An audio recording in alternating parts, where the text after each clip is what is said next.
संतप्त मानस शांत हाँ जिनके गुणों के गान में।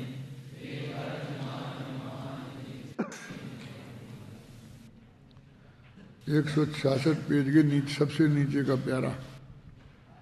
इसका विशेष स्पष्टीकरण इस प्रकार है कि पारणामिक भाव जीवत्व, भव्यत्व और अभव्यत्व के रूप में 3 प्रकार का है। इसमें अभव्यत्व तो मुक्ति का कारण होता ही नहीं। अब रही जीवत्व और भव्यत्व, तो इन दोनों का शुद्धत्व तो तब प्रकट होता है जब यह छद्मस्त जीव दर्शन, ज्ञान, चारित्र और मोहिनी के उपशम, क्षयोपशम और क्षय से होने वाले वीतराग, सम्यक दर्शन, सम्यक ज्ञान और सम्यक चारित्र रूप प्रणमता है।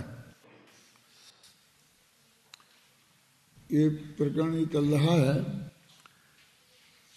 कि भाई मुक्ति का कारण क्या है, कि तो शुद्ध पारणामिक भाव, इसकी चर्चा मोक्षों में बहुत ज़्यादा चलती है। तो वो कहते हैं कि देखो शास्त्रों में तो बहुत स्पष्ट लिखा है कि न बंध न मोक्ष करेगी। वो त्रिकाली ध्रुव भगवान आत्मा का जो परम पारणामिक भाव है वो तो न बंध का करता है न मोक्ष का करता है, वो तो अकर्ता है। तो वो मुक्ति का कारण कैसे हो सकता है? वो ये कहना चाहते हैं आचार्य देव कि उसके आश्रय से जो दर्शन, ज्ञान, चारित्र की निर्मल पर्यायें प्रकट हुई हैं, वास्तव में मुक्ति का कारण वे हैं जिनका नाम है सम्यक दर्शन, सम्यक ज्ञान और सम्यक चारित्र। अब एक तो ये नाम है, 3 ये नाम सम्यक ज्ञान, सम्यक चारित्र, वो 3 नाम और हैं। औपसमिक भाव, क्षयोपशम भाव और छायक भाव। माने वो त्रिकाली ध्रुव भगवान आत्मा माने परम पारणामिक भाव, वो तो ध्येय रूप भाव है। और ये तीनों सम्यक ज्ञान, दर्शन और चारित्र ध्यान रूप भाव हैं। तो इसलिए वास्तविक कारण तो ये है। माने वो तो एक साइलेंट कारण है, और जिसे सक्रिय कहते हैं वो कारण तो ये है। वो तो अनादि अनंत है, उसमें तो कुछ करना ही नहीं है कि ठीक है वो कारण है, हम क्या करें। और कहे दर्शन, ज्ञान, चारित्र को तो उस त्रिकाली ध्रुव भगवान आत्मा पर दृष्टि, ज्ञान और ध्यान को केंद्रित करना है। इसलिए कुछ करने रूप यदि भाव है जो हमें करना है, जिसकी प्रेरणा हमें दी जाती है, वो तो ये औपसमिक, उपशम सम्यक दर्शन वगैरह होता है ना, और औपसमिक चारित्र और छायक भाव तो है ही। लेकिन छायोपशमिक भाव भी कल बताया था ना, ज्ञानी के भी होते और अज्ञानी की भी होते। तो क्षयोपशम सम्यक दर्शन भी होता है। जो 4 प्रकार के ज्ञान हैं वो से क्षयोपशम भाव रूप होते हैं, है ना।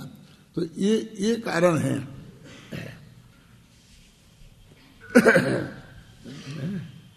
इसमें लिखा ना नीचे, दर्शन, ज्ञान, चारित्र अर्थात मोहिनी के उपशम, क्षयोपशम या क्षय से होने वाले वीतराग, सपना दर्शन, सम्यक ज्ञान और सम्यक चारित्र रूप परिणमित होता है।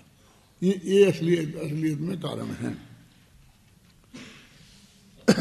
यह शुद्धता मुख्य रूप से तो औपसमिक, क्षयोपशमिक और छायक भाव संबंधी है। लेकिन मुख्य से मुख्य बनाया ना, और पारणामिक भाव संबंधी बात तो यहाँ गौण है, अर्थात गौण रूप से है। शुद्ध पारणामिक भाव ना तो बंध का कारण है ना मोक्ष का। यह बात 85 काय में निम्नांकित श्लोक से स्पष्ट है। मोक्षम कुर्वन्ति मिश्रोपशमिक छायकाभिधा बंध औदयिक भावु निष्क्रिय पारणामिका। यद्यपि इन्हीं आचार्य जयसेन ने जब 320वीं गाथा के बाद में ऐसा ही प्रकरण लिया था, तो वहाँ योगसार की वो गाथा प्रस्तुत की थी कि बंध न मोक्ष करे ही। और वही आचार्य उसी टाइप का प्रकरण यहाँ ले रहे हैं। तो ये 50 निकाय की जो है तात्पर्य वृत्ति, उसका श्लोक प्रस्तुत कर रहे हैं।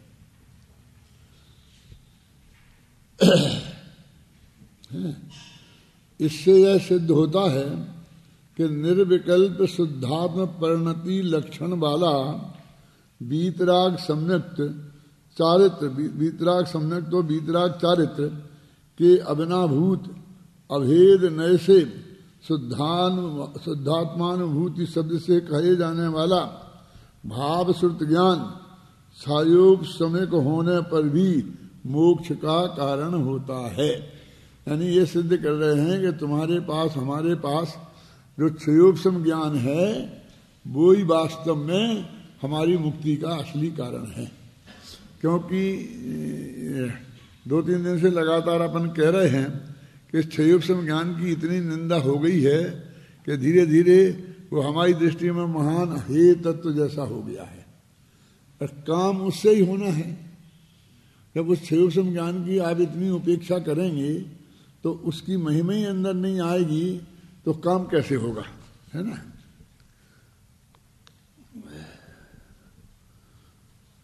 एक देश व्यक्ति लक्षण में जो वो ज्ञान है ना, चौथे गुणस्थान से लेकर के 12वें गुणस्थान तक एक देश शुद्ध निश्चय का विषय बनता है।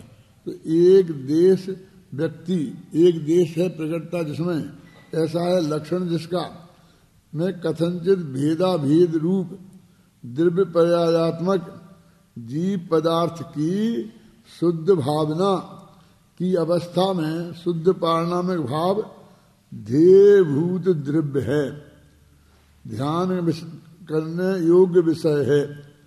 और वह शुद्ध पारणामिक भाव ध्यान पर्याय रूप नहीं है क्योंकि ध्यान की पर्याय नश्वर है। अब ये बता रहे हैं कि द्रव्य गुण पर्याय में जो एक आत्मा है जिसमें पारणामिक भाव भी शामिल है, उपशम क्षयोपशम भाव भी शामिल है ना। कहते ऐसा जो आत्मा है उसके में दोनों जो पक्ष है ना, एक तो ध्येय रूप वो त्रिकाली जो भगवान आत्मा जैसे शुद्ध परम पारणामिक भाव कहते हैं, वो एक ध्यान रूप ज्ञान रूप दर्शन रूप जो पर्याय उधर लगती है, तो वो पर्याय वास्तविक कारण है। और वो कहते वो ध्येय रूप पर्याय नहीं है क्योंकि ध्यान की पर्याय तो नश्वर है। शुद्ध पारणामिक भाव वो ध्यान नहीं है, वो तो ध्येय है।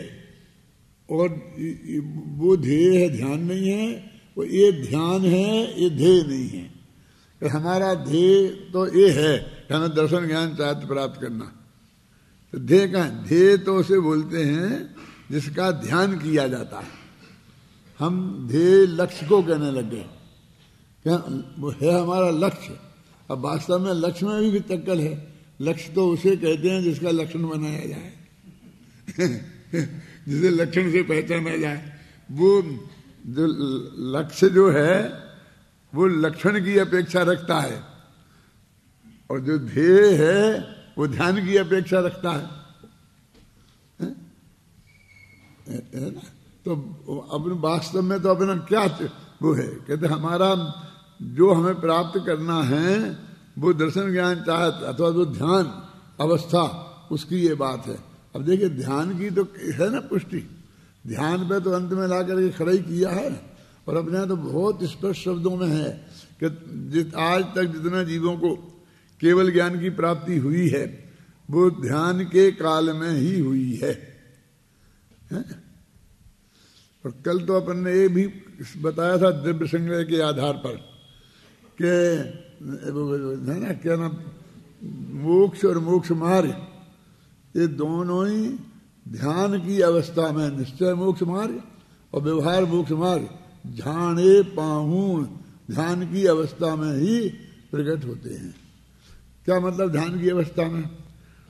जैसे मुनि लिंग है, मुनि धर्म है, तो पहले पंचम गुण स्थान में वो जीव रहता है, चौथे में रहे, पंचम में रहे, फिर वो सीधा जाके सातवें में जाता है।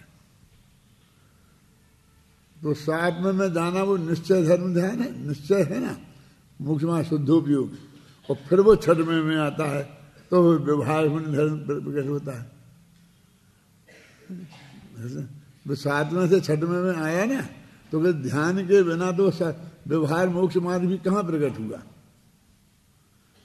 जहां ये कहा कि व्यवहार साधन है, वहां तो दो लक्ष्य हैं अलग अलग। एक तो ये कि पहले जो हम स्वाध्याय आदि करते हैं और गुरु के मुख से जनवाणी के माध्यम से तत्व समझते हैं, शास्त्र पढ़ कर तत्व समझते हैं, उसको हम व्यवहार कहें तो एक उसे साधन कह सकते हैं स्थूल रूप में। और दूसरी बात थोड़ी बारीक है कि साधन दो प्रकार के होते हैं हेतु, एक ज्ञापक हेतु और एक कारक हेतु। तो वो तो ज्ञापक हेतु है, कारक नहीं। अंदर में तीन कसाय के अभाव रूप शुद्धि तुम्हें प्रकट हो गई है, तो ऐसी शक्ल देख के तो कोई बता नहीं सकता किसी को, है ना? शक्ल देख के तो नहीं बता सकता है ना।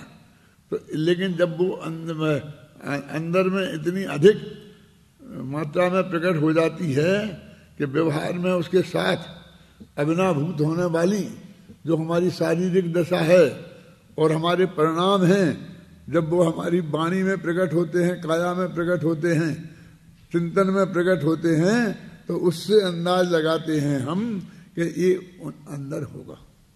इसलिए वो ज्ञापक रूप साधन होगा, माने उससे पता चलता है कि ये ज्ञानी है कि नहीं है। देखो अपन सब इतने लोग यहाँ बैठे हैं, अभी कोई बिल्कुल बोले नहीं, तो इसमें 10-5 मान लो सम्मा दृष्टि बैठे हों और बाकी तो जैसे हैं सो हैं, तो आप पहचान सकते हो? माने किसी की शकल से, अकल से, या चेहरे से, भावों से, कपड़ों से, लत्तों से, क्यों टोपी से, कुर्ता से, ये जान सकते हैं कि ये सम्मा दृष्टि है और ये नहीं है? नहीं जान सकते ना। है? तब क्या होगा कि वो जो सम्मा दर्शन का जो भाव है, परिणाम है, वो हमारे अंदर इतना आभीक्षण हो जाए, इतनी निरंतरता उसमें आ जाए कि हमारे सोचने में भी वो ही आए, फिर हमारे मुंह से वाक्य निकलें तो वो ही निकलें, और हम कोई करते कुछ दिखें तो उसमें उसी के लिए करते दिखाई दें, तो उससे सामने वाला फिर निर्णय करेगा हमारी परिणति देख के कि ये तो ज्ञानी धर्मात्मा है। ख्याल में आई ना? अब यदि वो थोड़ी उसकी शास्त्र की गहरी पकड़ है तो भले ही सम्मा दृष्टि है कि मिथ्या दृष्टि है, लेकिन जो हमारी वाणी में वस्तु का स्वरूप प्रतिपादित होगा और उसमें जो त्रिकाली ध्रुव का जोर झलकेगा, वो उससे निर्णय कर सकता है कि ये सम्मा दृष्टि है। बाकी तो केवल ज्ञानी जान सकता है। कोई भी ज्ञानी, ख्याल में ना, वैसे तो ये परंपरा ठीक नहीं है, फिर भी जिन ज्ञानियों ने कभी कभी किसी के बारे में कुछ घोषणा की है, तो वो यही तो कह सकते हैं भाई मेरे को इसकी परिणति देखकर ऐसा लगता है कि ये सम्मा दृष्टि है, ये निकट भव है, ये जल्दी से मुख जाने वाला है। ऐसा तो कह ही सकते हैं ना हर एक आदमी। आखिरकार हम बाहर की मनोवचन काय की प्रवृत्तियां देख करके ही किसी आदमी के बारे में सज्जन है, दुष्ट है, ऐसा सब निर्णय करते हैं ना। चेहरे से तो हम निर्णय नहीं कर सकते हैं, क्योंकि हम कई दफे ऐसा कहते हैं, ऊपर से कितना भोला भाला दिखता है, अंदर से कितना चालाक है, दिखते कि नहीं दिखते? ऐसा हो कहते बाहर से तेज तर्रार दिखता है लेकिन है भोला ना, कुछ नहीं है। ऐसा अपन कहते हैं ना। इसका मतलब है कि हम बाहर के चेहरे से देख देख के रोजाना धोखा खाते हैं, और उस धोखे खाने की हम घोषणा करते हैं। हम उनकी शक्ल देख के सज्जन मान लेते हैं, शक्ल देख के भोला मान लेते हैं, शक्ल देख के दुष्ट मान लेते हैं। लेकिन ऐसा तो वास्तव में तो ऐसा कुछ है नहीं कि ज्यादा हमें अंदाज लगा लिया, अनुमान नहीं अंदाज। अनुमान तो प्रमाण है अध्ययन आगम में, और ये अंदाज ऊपर से कैसे सोच लिया ऐसा है। तो दिक्कत ये है कि वो ज्ञानी धर्मात्मा कोई बड़ा हो, हम लोग जी ना कहते फिर ये ज्ञानी है तो कोई फर्क नहीं पड़ता। लेकिन जब कोई बहुत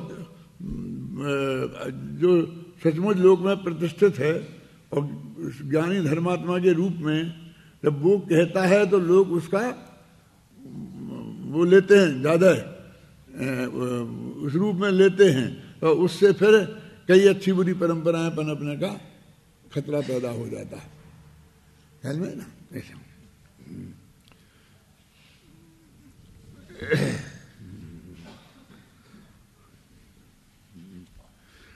आज भी मिल गया, कहाँ पढ़ रहा हूं मैं, आज भी आत्मार्थी जैन समाज में ऐसे लोग हैं जो यह मानते हैं कि एकमात्र परम पारिणामिक भाव रूप त्रिकाली ध्रुव भगवान आत्मा ही मुक्ति का कारण है, अन्य क्षयोप समाधि भाव नहीं। इस प्रकार के लोग आचार्य जयसेन के समय में भी रहे होंगे। इसी कारण उन्हें इस विषय पर विशेष प्रकाश डालने का भाव आया। यद्यपि वे स्वयं इस विषय की चर्चा करते हुए 320वीं गाथा की टीका में इस भाव को व्यक्त कर चुके थे, जो बात यहाँ कह रहे हैं, तथापि यहाँ पुनः उसी विषय पर और अधिक स्पष्टता से प्रकाश डालने का विकल्प उन्हें आया। उनने ये नहीं कहा ये पृष्ठ पेषण हो जाएगा, हो जाएगा तो हो जाएगा, लेकिन ये चीज ऐसी है कि उससे यदि समझ में आ जाए किसी के तो उसे बहुत लाभ, असली लाभ हो सकता है। वे यहाँ अत्यंत स्पष्ट शब्दों में लिखते हैं कि मोक्ष मार्ग तो पर्याय रूप ही होता है, परिणमन रूप ही होता है, क्योंकि त्रिकाली ध्रुव परिणमन रूप नहीं है, निष्क्रिय है, अतः बंध मोक्ष का कारण भी नहीं है।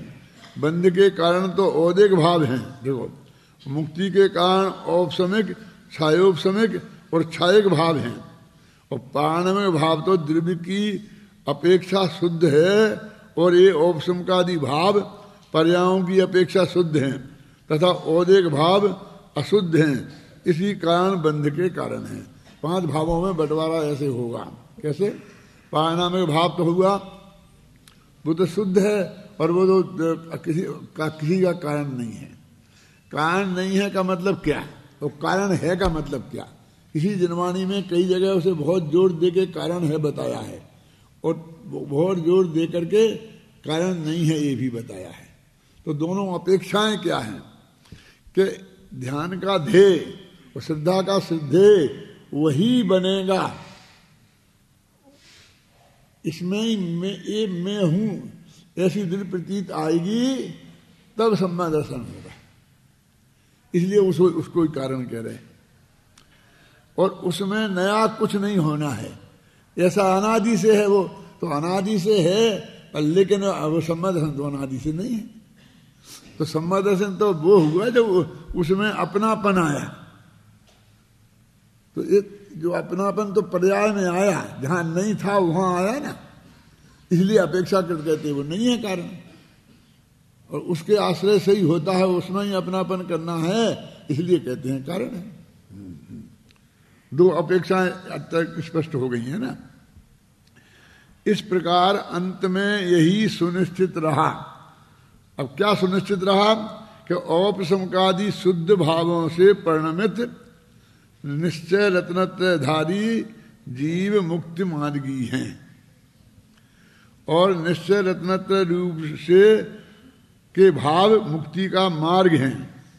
यह निश्चय रत्नत्रय भाव ही भावलिंग है। इसको भावलिंग कहते हैं। देखो अभी अपन किसी काय को भावलिंग मान लेते थे, जो मुक्ति का वास्तविक कारण है, और इसके साथ अनिवार्य रूप से होने वाले महाव्रतादि के स्वभाव और नगर दिगंबर आदि क्रिया रूप द्रव्यलिंग उपचरित कारण है। तात्पर्य यह है उनकी अनिवार्य उपस्थिति होने पर भी वे मुक्ति के वास्तविक कारण नहीं हैं।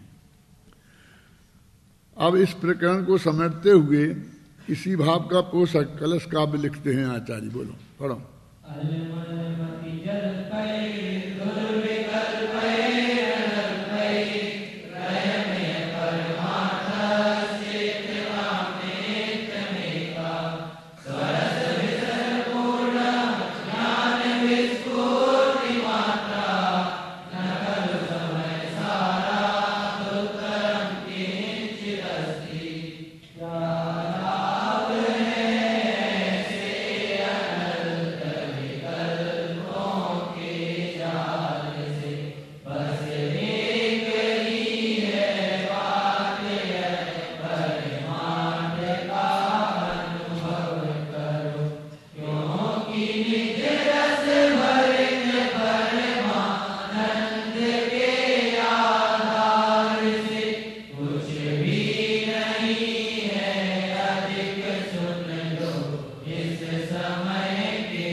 न खलु समय साराज उत्तरम किंचित अस्ति, कि इस समय सार से उत्तर माने बड़ा महान और इस जगत में कुछ नहीं है।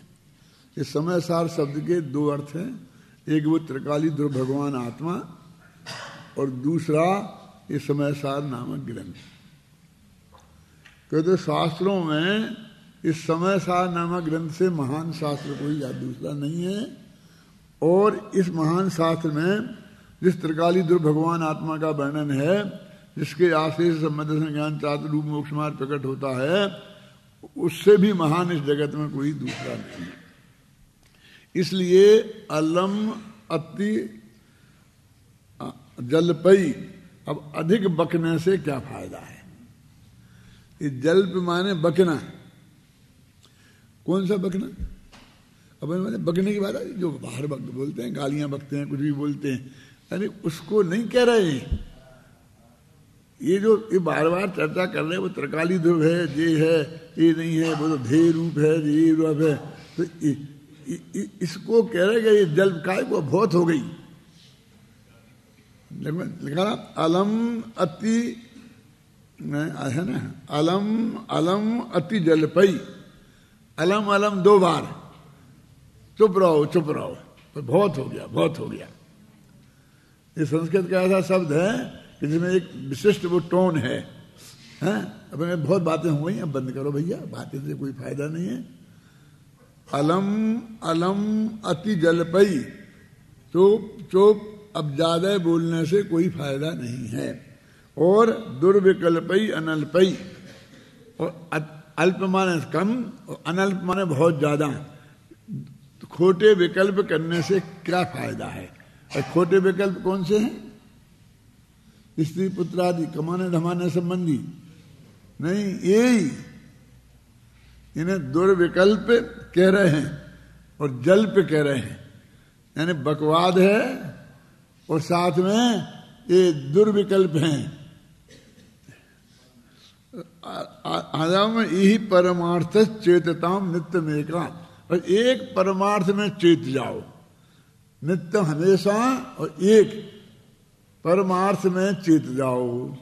चेत जाओ माने वो ज्ञान, ज्ञान ज्ञान चेतना का विषय उसे बना लो, बस ज्ञान रूप बना लो, है ना। स्वरस विरस पूर्ण ज्ञान स्फूर्ति मात्रा न खलु समय साराद किंचित उत्तरम किंचित अस्ति, अपने रस से भरा हुआ वो भगवान आत्मा अपने आप में परिपूर्ण तत्व है, और उससे महान इस जगत में कुछ भी नहीं है। हिंदी में भी लिखा, क्या लाभ है ऐसे अनल्प विकल्पों के जाल से। ये अल्प शब्द होता है ना, तो अल्प माने होता थोड़ा, तो अन प्रत्यय लग गया तो अनल्प हो गया, नए समास लग करके, नए तत्पुरुष समास। अनल्प यानी बहुत बहुत विकल्पों से भाषे। बस एक ही है बात कि परमार्थ का अनुभव करो। तो परमार्थ के विकल्प करो ये नहीं कह रहे, अनुभव करो, बस खत्म। तो ज्ञान का गेय बनाओ, विचार का नहीं। विचारों को तो विकल्प कह रहे कि विचार तो बहुत हो गया। जब अपन किसी से कोई बात कहें तो ये तुमने क्या निर्णय किया, कि साहब सोच रहे हैं, सोचेंगे, एक दो दिन में बता देंगे। फिर 2 दिन बाद पूछो, सोच रहे हैं, अभी निर्णय नहीं कर पाए, 1-2 दिन में बता देंगे। तो 2-4 दफे ऐसा जवाब दे तो आखिर आप क्या कहोगे कि भैया बहुत सोच लिया, अब ये निर्णय करो क्या करना है, ये हमारी छुट्टी करो कम से कम, फिर तुम्हें जो करना है कर दे देना। तो जब 2-3 दफे में ही अपन इतने आकुलित हो जाते हैं, तो आचार्य कह रहे हैं कि हम तो 415 गाथाएं हो गई, तब से निरंतर ये बात कह रहे हैं, हम तो तब से निरंतर बात कह रहे। तो अब हमें ऐसा कहते हैं कि भैया अब छोड़ो, बात बहुत हो गई, कि अब सोचना बंद करो, है ना, अब कुछ करो। तो क्या करो कि एक परमार्थ का अनुभव करो। ये परमार्थ क्या है? परमार्थ का परम माने सर्वश्रेष्ठ, और अर्थ माने पदार्थ, माने अपना आत्मा। और परम माने परम शुद्ध निश्चय न, और उसका विषयभूत पदार्थ वो है परमार्थ। फिर परम माने परम पारिणामिक भाव, वो है परम, और ऐसा वो पदार्थ वो है परमार्थ। कहने का मतलब ये है कि वो त्रिकालीधर भगवान आत्मा को ही परम परम कहते हैं। पर नहीं, परम सर्वश्रेष्ठ है ना। और वो इसमें आता है ना भजन में, आज मैंने परम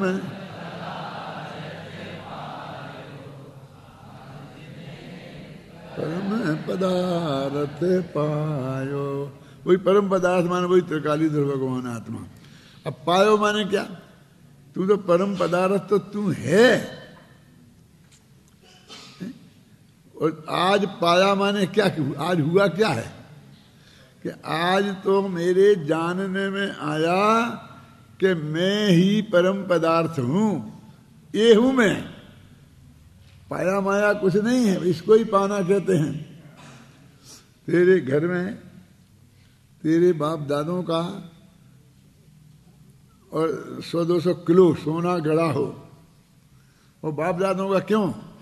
तूने ही पहले कमाया था और गाड़ दिया था, क्योंकि बाप दादों के कहने से फिर वो किसी दूसरे का हो गया और फिर तेरे को मिल गया। ये भगवान आत्मा दूसरों का नहीं है ना, और तूने ही गाड़ दिया था और फिर तू भूल गया। और जितना तेरे पास बाहर संपत्ति थी ना, तो तू उससे अब तेरा बहुत बढ़िया काम चल रहा था। अब चलते चलते बहुत दुर्भाग्य का दिन आया कि वो सब लूट गया। ऊपर का था, आया और लूटने वाले ले गए, सब खत्म हो गया। अब भिखारी बन गया, खत्म हो गया। अभी इतना वो अंदर में गाड़ा है, अपना ही कमाया है, अपना ही है, लेकिन बस वो ज्ञान का गेज नहीं बन रहा। भूल ही गए कि हमें कोई चाहा, हमारे पास गाड़ा था। वो तो इतना ही समझता था, बहुत दिनों से तो यही मानने लग गया था कि मेरे पास जो ऊपर से दिख रहा है ना, एक मकान है, इतना सोना है, इतना चांदी है, इतना हीरा है, बस यही गिन रहा था बस। तो अब वो उस आदमी को यदि इतना याद ही आ जाता है, अभी खोदा नहीं है, अभी निकाला नहीं है क्या है? तो किसी दूसरे का नहीं मिला, तो बस उतने में ही अनंत, उसी बस करोड़पति हो जाता है क्या? और फिर वो ये कहता है आज मुझे मिल गया, आज मिल गया। अरे क्या मिल गया? तो तेरा ही था। अपने वाले को मिलना थोड़ी बोलते हैं।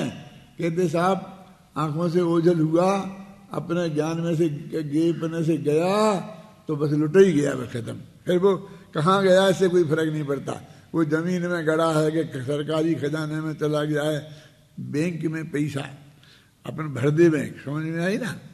और जो एवरी जो भी बनती हैं वो बना के रख ले में, और फिर भूल ही जाएं कि हमने बैंक में कोई एवरी बना के रखी थी। और वो कागज घर में रद्दी के ढेर जितने पड़े हैं ना, उनमें वो तुम्हारी वो क्या बोलते हैं उसे, जो भी कागज का टुकड़ा देते हैं ना बैंक में, उनमें पड़ा था वो। और बस अब अपन भूल गए, अपने पास कुछ नहीं है। बस अब समझ लो बिल्कुल अनाथ जैसे हो गए थे। अब क्या करें, कल खाने की व्यवस्था नहीं है, तो ऐसे उस रद्दी में पलटते पलटते और वो निकल जाए और फिर आज भी आ जाए, तो उस दिन के आनंद की महिमा कैसी होगी? जब वो कोई कभी कह रहा है कि आज मैंने परम पदार्थ पायो, वो ऐसा ही आनंद है, किसी दूसरे का कुछ नहीं आया है, ना लिया है, अपना ही था, बिल्कुल प्योर अपना था। बस आज हमारे ज्ञान का गेय बन गया। जिस दिन हमारा त्रिकालीधर भगवान आत्मा हमारे ज्ञान का गेय बन जाएगा, हमारा काम हो जाएगा, है ना। नीचे अपन ने देखो लिखा ना ऊपर है जो स्वरस विरसत, उसका हिंदी में अनुवाद किया है परमानंद के निज रस भरित परमानंद के आधार से, अपने रस से भरा आपनी टेक हूं। मैं तो अपना भगवान आत्मा अपने रस से भरा हुआ हूं, क्योंकि निज रस भरित परमानंद के आधार से कुछ भी नहीं है अधिक इस जगत में। सुन लो इस समय के सार से। अधिक कहने से क्या लाभ है, अधिक दुर्विकल्प करने से भी क्या लाभ है। अधिक कहने से और फिर दुर्विकल्प करने से क्या फर्क है इसमें, ये रिपीट क्यों कर रहे हैं। एक तो वो वाणी के विकल्प हैं और दूसरे मन के विकल्प हैं। अधिक कहने से में तो वाणी के विकल्प आए और फिर और विकल्प करने से मन के विकल्प आए हैं, है ना। यहां तो मात्र इतना ही कहना पर्याप्त है कि इस एक परमार्थ स्वरूप आत्मा का ही नित्य अनुभव करो। भाई इतनी बात है सार की इसमें। निज रस के प्रसार से परिपूर्ण ज्ञान के स्फुरायमान होने पर समय सार से महान इस जगत में कुछ भी नहीं है। वो समय सार महान बहुत है, लेकिन जब तक वो पर्याय में स्फुरायमान नहीं होगा तब तक उसकी महानता से हमें कोई सुख शांति मिलने वाली नहीं है। पर्याय में सुख शांति प्रकट होने वाली नहीं है। यहां समय सार का अर्थ निश्चय से परम शुद्ध निश्चय नय का विषय भूत त्रिकाली ध्रुव भगवान आत्मा है और व्यवहार नय से समय सार नामक ग्रंथादिराज है। इस जगत में सर्वोत्कृष्ट वस्तु वह निज भगवान आत्मा ही है, जिसके आश्रय से निश्चय रत्नत्रय रूप मोक्ष मार्ग की प्राप्ति होती है। तात्पर्य यह है कि जिसमें अपनापन स्थापित करने का नाम सम्यक दर्शन है, जिसे निज रूप जानने का नाम सम्यक ज्ञान है और जिसमें जमने का नाम सम्यक चारित्र है, वह त्रिकाली ध्रुव भगवान आत्मा ही वास्तविक आत्मा है। अपने लिए अपने आत्मा से महान अन्य कुछ भी नहीं है। वो अपना जो आत्मा है वो सिर्फ अपने लिए ही महान है। ये भी बात समझ लो, दूसरे के किसी काम का नहीं है। वो दूसरे के ज्ञान का तो ज्ञेय बनेगा और उससे कदाचित एकत्व मत और पैदा होगा। क्या देखो ये कितनी महानता, लेकिन वो अपने आत्मा की और सिर्फ अपने लिए। अब ये कहो तो लोग कहते उन भगवान की छुट्टी कर दी। उनका आत्मा हम कब कहते महान नहीं है, वो उनके लिए महान है। हमारा आत्मा हमारे लिए महान है, तुम्हारा आत्मा तुम्हारे लिए महान है। क्योंकि हरेक का निज का आत्मा के आश्रय से ही धर्म प्रकट होता है, सुख शांति की प्राप्ति होती है। पर के आश्रय से होते ही नहीं है। तो पर कुछ भी हो, चाहे एक साधारण सा कीड़ा मकोड़ा हो और चाहे वे अनंत सिद्ध भगवान हो, तो यदि क्या क्या बक रहे, ये अनंत सिद्ध भगवान की तुलना कीड़े मकोड़ों से कर दी। अरे भाई दोनों पर हमारा उपयोग रहेगा, ध्यान रहेगा, तो केवल ज्ञान की प्राप्ति नहीं होगी। समझे ना, दोनों के आश्रय से सम्यक दर्शन की प्राप्ति नहीं होगी। तो हमारे हिसाब से तो वे दोनों एक से ही हो गए ना। लोग क्या इतना झगड़ा करने को तैयार हो जाते हैं। देखो मैं उदाहरण भी आपको ऐसा देता हूं कि आपके हृदय में भी चुभे कि अपने यहाँ ये ना दो चीजों में बांटा, स्वस्त्री परस्त्री, स्वधन परधन, स्वघर परघर, है ना। तो ये एक अपना मकान है जी, अपना घर है। बाकी सारे जगत के घर अपने घर नहीं है ना, पर घर है ना। तो उसमें मंदिर भी, राजमहल भी, स्कूल भी, पाठशाला भी, ये सब परघर हुए ना। इसमें हमने मंदिर को गाली कहाँ दी? उसे परघर कहने से उसमें गाली तो नहीं होगी ना। तो ऐसे ही अभी हम ये कहें कि जगत की जितनी महिलाएं हैं उनमें एक धर्मानुकूल विवाहिता वो अपनी स्वस्त्री है और बाकी सब महिलाएं परस्त्री है ना। ये बंटवारा सही है कि गलत है इसमें कुछ? कि बिल्कुल सही है। तो बिल्कुल सही है। तो अब मैं पूछता हूं कि तुम्हारी मां क्या है? स्वस्त्री के परस्त्री? क्या भक्ति हो तुम्हें? शर्म नहीं आती? तुम मां को परस्त्री कहते हो? अरे परस्त्री कोई गाली नहीं है, वो तो सिर्फ ये बता रहे कि हमने जगत में 2 भागों में बांटा महिलाओं को, तो एक भाग में सिर्फ हमारी धर्मानुकूल विवाहिता पत्नी आई और वो दूसरे भाग में जाएगी, इस भाग में नहीं आएगी। इतनी सी तो बात है।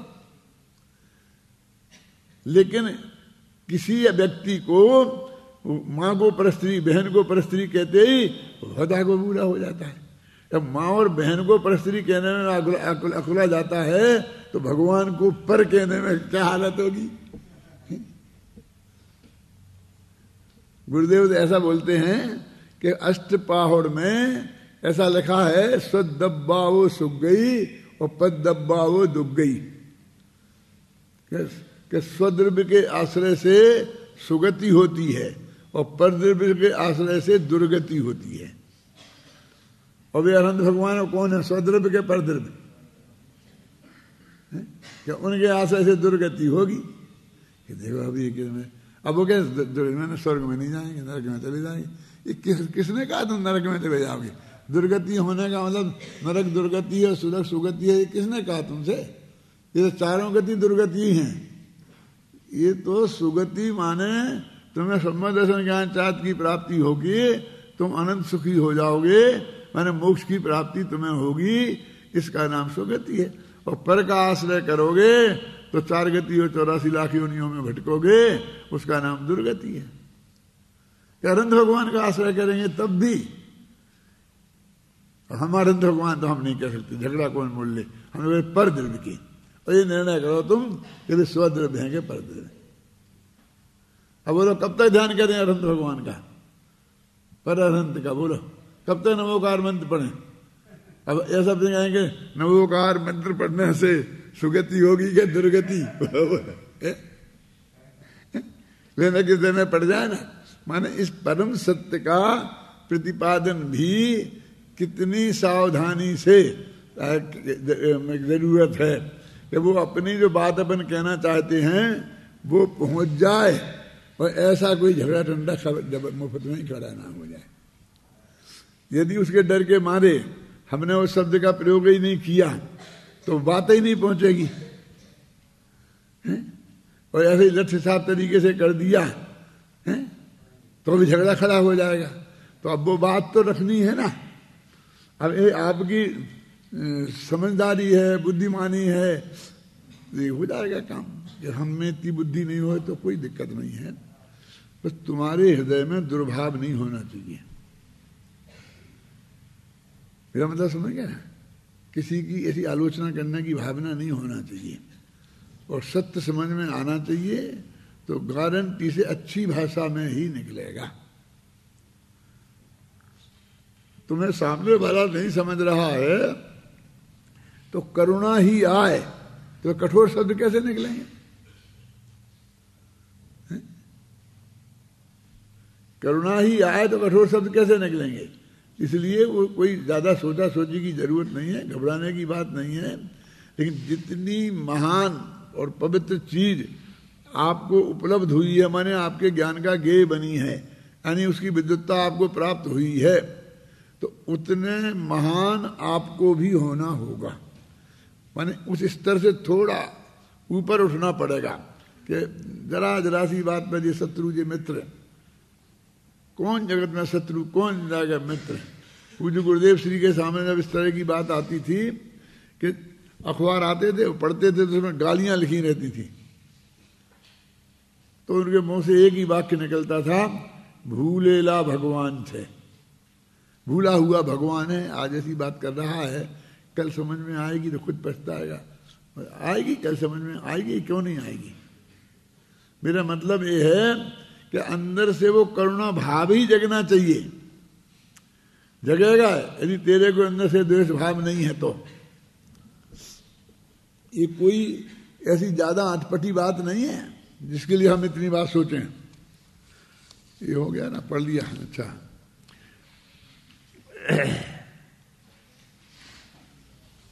इस जगत में सर्वोत्कृष्ट वस्तु वह निज भगवान आत्मा ही है, जिसके आश्रय से निश्चय रत्नत्र रूप मोक्ष मार्ग की प्राप्ति होती है। तात्पर्य यह है कि जिसमें अपनापन स्थापित करने का नाम सम्यक दर्शन, जिसे निज रूप जानने का नाम सम्यक ज्ञान, और जिसमें जमने नमने का नाम सम्यक चारित्र है, वह त्रिकाली ध्रुव भगवान आत्मा ही वास्तविक आत्मा है। अपने लिए अपने आत्मा से भी महान अन्य कुछ भी नहीं है। इसी प्रकार जगत में जितने शास्त्र हैं उन सब शास्त्रों में समय सार सबसे श्रेष्ठ शास्त्र है, उससे महान अन्य कोई ग्रंथ नहीं है। इस प्रकार इस कलश में समय सार रूप शुद्धात्मा और समय सार नामक ग्रंथ आज की महिमा बताई गई है। साथ में यह आदेश दिया गया है, उपदेश दिया गया है कि अब इस विकल्प जाल से मुक्त होकर निज आत्मा की शरण में जाओ। कल्याण तो एकमात्र आत्मानुभव से ही होगा और अन्य कुछ भी करने की जरूरत नहीं है। अब बनारसी दास जी उसका कलश का अनुवाद करते हैं, पढ़ो।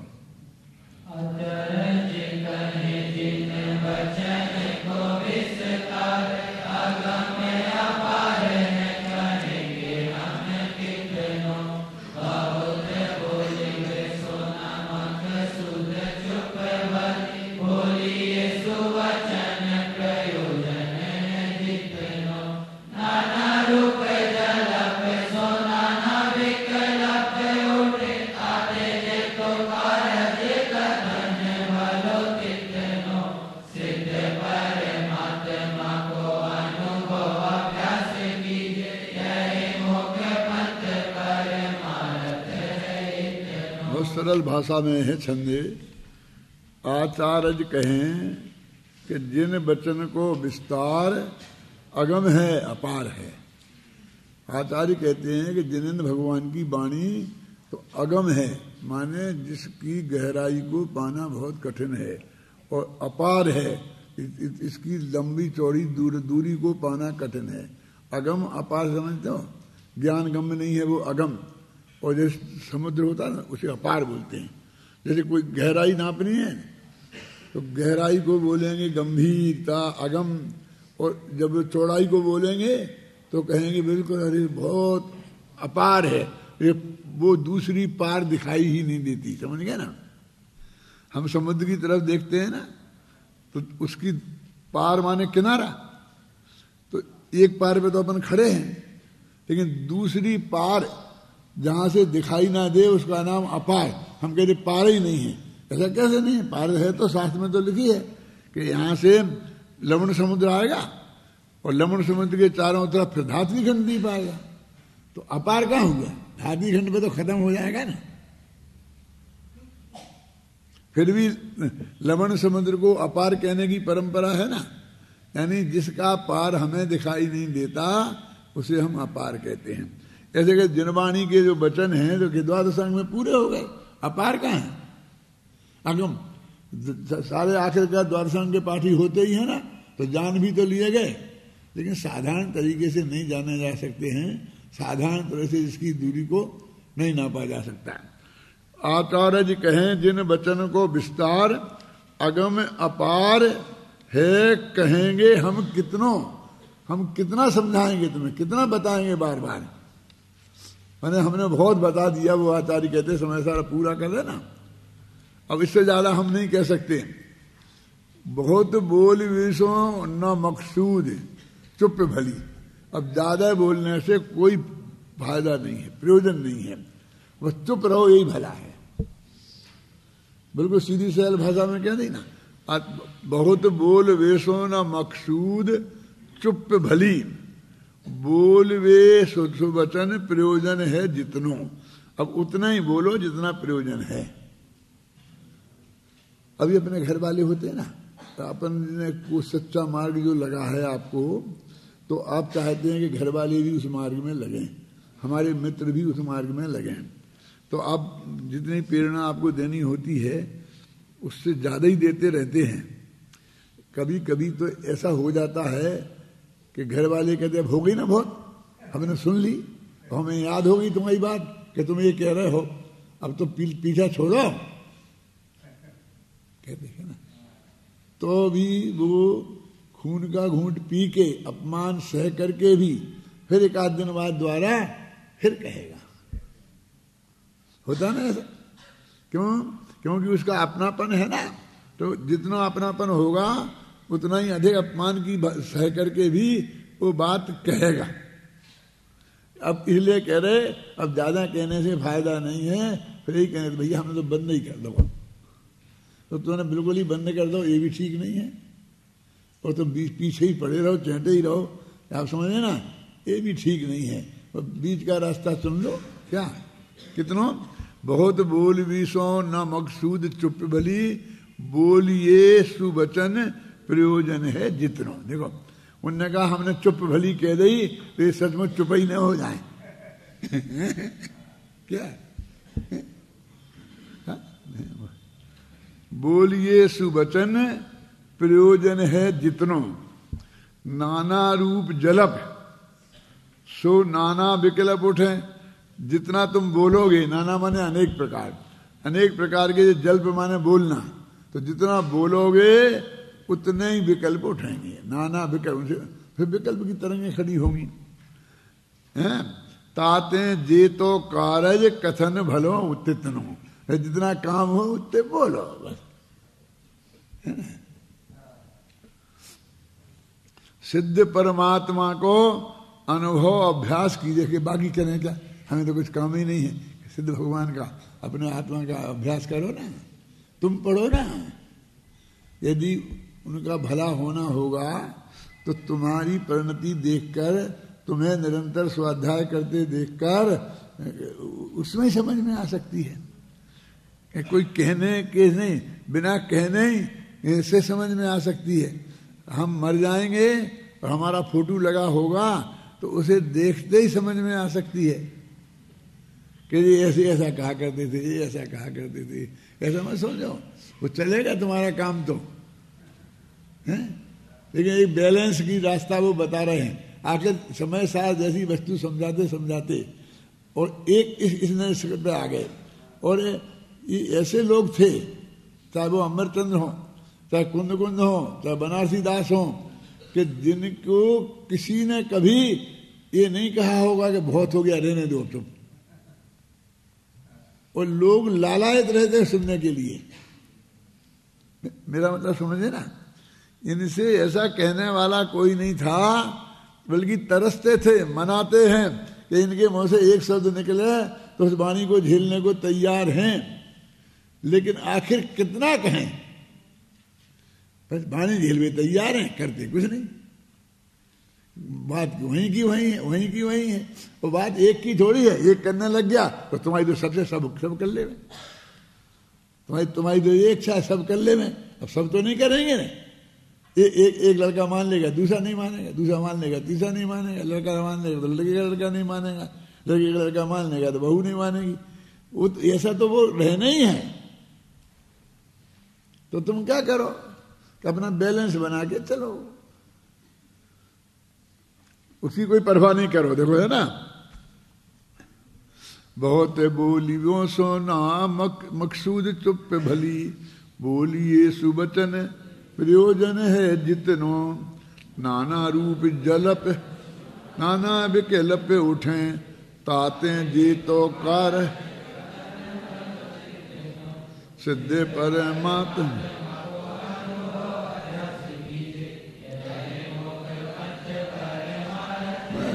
परमार्थ का मार्ग तो बस इतना ही है, इससे ज्यादा नहीं है, पर इसलिए उसमें संतोष करो। अब एक दफे शांति से छंद बोल के तो सुना दो मुझे। अचल चितने जिन वचन को विस्तार